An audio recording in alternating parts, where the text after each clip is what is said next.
कर्म एक प्रेरणादायक कहानी। जब अर्जुन ने कुरुक्षेत्र में अपने स्वजनों को युद्ध के लिए अपने सामने खड़ा पाया तो उसका शरीर निस्तेज हो गया, हाथों से धनुष छूट गया, प्राणहीन मनुष्य के समान वह धरती पर गिर गया। तब भगवान श्री कृष्ण ने उसे गीता के कर्म ज्ञान का उपदेश दिया।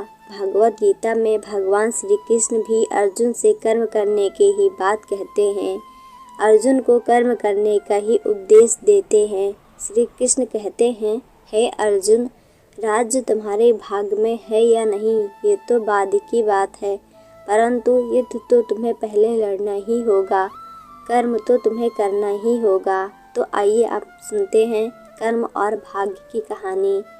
एक जंगल के दोनों ओर अलग अलग राजाओं का राज्य था और उसी जंगल में एक महात्मा रहते थे जिन्हें दोनों राजा अपना गुरु मानते थे। उसी जंगल के बीचों बीच एक नदी बहती थी। अक्सर उसी नदी को लेकर दोनों राज्यों के बीच झगड़े फसाद होते रहते थे। एक बार तो बात बिगड़ते बिगड़ते युद्ध तक पहुंच गई। कोई भी राजा सुलह और को तैयार नहीं था, सो युद्ध तो निश्चय ही था। दोनों राजाओं ने युद्ध से पहले महात्मा का आशीर्वाद लेने की सोची और पहुंच गए जंगल, उस कुटिया में जहां महात्मा रहते थे। पहले एक राजा आया और उसने महात्मा से युद्ध में विजय का आशीर्वाद मांगा। महात्मा ने कुछ देर उस राजा को निहारा और कहा कि राजन, तुम्हारे भाग्य में जीत नहीं दिखती, आगे ईश्वर की मर्जी। यह सुनकर पहला राजा थोड़ा विचलित तो हुआ, फिर उसने सोचा कि यदि हारना ही है तो पूरी ताकत से लड़ेंगे, परंतु यूं ही हार नहीं मानेंगे, और अगर हार भी गए तो हार को भी औरों के लिए उदाहरण बना देंगे, परंतु आसानी से हार नहीं मानेंगे। यह निश्चय कर वह वहाँ से चला गया। दूसरा राजा भी जीत का आशीर्वाद लेने महात्मा के पास आया, उनके पैर छुए और विजयश्री का आशीर्वाद मांगा। महात्मा ने उसे भी कुछ देर निहारा और कहा, बेटा, भाग्य तो तुम्हारे साथ ही है। यह सुनकर राजा तो खुशी से भर गया और वापस जाकर निश्चिंत हो गया, जैसे कि उसने युद्ध तो जीत ही लिया हो। अंततः युद्ध का दिन आया। दोनों सेना एक दूसरे के आमने सामने थे और युद्ध का विंगुल बज गया। युद्ध प्रारंभ हो चुका था। एक तरफ की सेना यह सोच कर लड़ रही थी कि चाहे किस्मत में हार हो, पर हम हार नहीं मानेंगे, हम अपना सर्वश्रेष्ठ कोशिश करेंगे, अपना सर्वस्व झोंक देंगे। और वहीं दूसरी तरफ की सेना एक निश्चिंत मानसिकता के साथ लड़ रही थी कि जीतना तो हमें ही है, तो घबराना कैसा।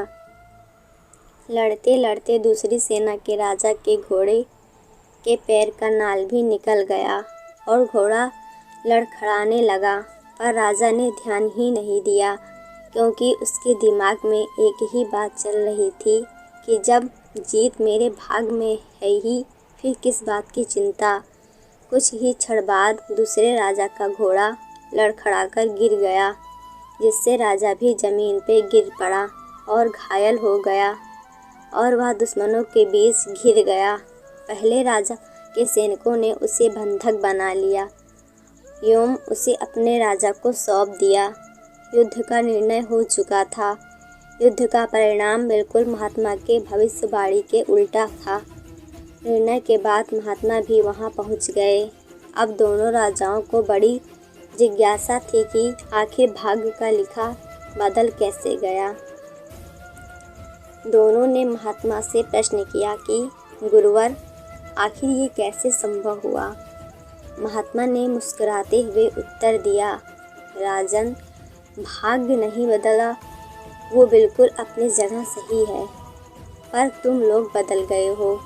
उन्होंने विजेता राजा की ओर इशारा करते हुए कहा कि अब आपको ही देखो राजन, आपने संभवित हार के बारे में सुनकर दिन रात एक कर दिया।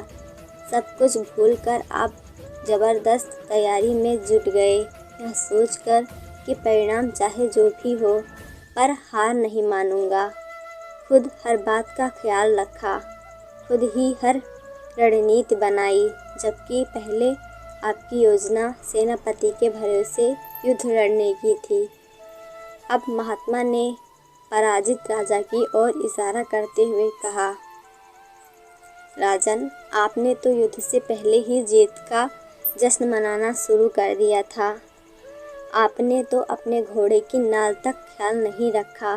फिर आप इतनी बड़ी सेना को कैसे संभालते और कैसे उनको कुशल नेतृत्व देते? और हुआ वही जो होना लिखा था।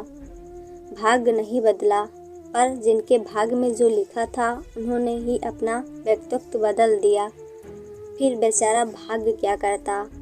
दोस्तों, हमें इस कहानी से यह सीख मिलती है कि भाग्य उस लोहे की तरह वहीं खींचा चला जाता है जहाँ कर्म का चुंबक हो। हम भाग्य के अधीन नहीं हैं, हम तो स्वयं भाग्य के निर्माता हैं। यह सत्य है कि भाग्य भी उन लोगों का साथ देता है जो कर्म करते हैं। किसी खुरदरे पत्थर को चिकना बनाने के लिए हमें उसे रोज़ रोज़ घिसना पड़ेगा। ऐसे ही ज़िंदगी में समझें, हम जिस भी क्षेत्र में हों, स्तर पर हों, हम अपना कर्म करते रहें बिना फल की चिंता किए। आपको यह कहानी अच्छी लगे तो इसे लाइक और चैनल को सब्सक्राइब करिएगा। धन्यवाद दोस्तों।